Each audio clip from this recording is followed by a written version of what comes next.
মার্কিন বলয়ে সুর মেলাতেই চরম মূল্য।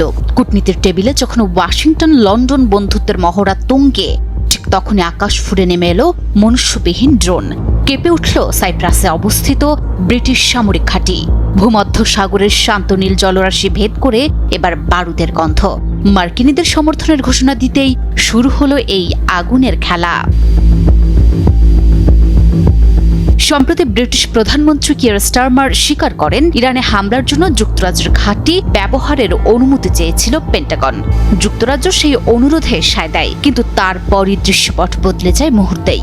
সাইপ্রাসের অ্যাক্রোটিরি ঘাঁটিতে মনুষ্যবিহীন ড্রোন হামলা চালায় ইরানের সামরিক বাহিনী। বর্তমানে কয়েক হাজার ব্রিটিশ সৈন্যদের আবাসস্থল এই সাইপ্রাস।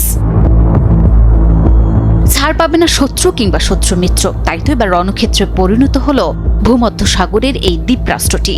এই হামলার খবর নিশ্চিত করেছেন খোদ যুক্তরাজ্যের প্রতিরক্ষা মন্ত্রী। যুক্তরাজ্যের প্রতিরক্ষা মন্ত্রণালয় বলেছে, সাইপ্রাসের অ্যাক্রোটিরিতে অবস্থিত তাদের সামরিক ঘাঁটিতে একটি হামলা হয়েছে। এটি ড্রোন হামলা বলে সন্দেহ করা হচ্ছে। পরে সাইপ্রাস সরকারের মুখপাত্র কনস্তান্তিনোস লেতিম্বিওতিস জানান, ব্রিটিশ ওই ঘাঁটিতে চালকবিহীন ড্রোন হামলা চালানো হয়েছে, এতে সামান্য ক্ষয়ক্ষতি হয়েছে। প্রতিরক্ষা মন্ত্রণালয় এর আগেও বলেছে, হামলাটি মধ্যরাতের দিকে হয়েছে। এই ঘটনায় কেউ হতাহত হয়নি।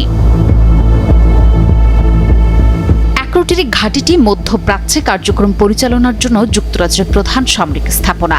আর সেখানেই সরাসরি আঘাত হেনে তেহরান বুঝিয়ে দিল, যুদ্ধের দাবানল এখন আর কেবল নির্দিষ্ট সীমান্তে সীমাবদ্ধ নেই।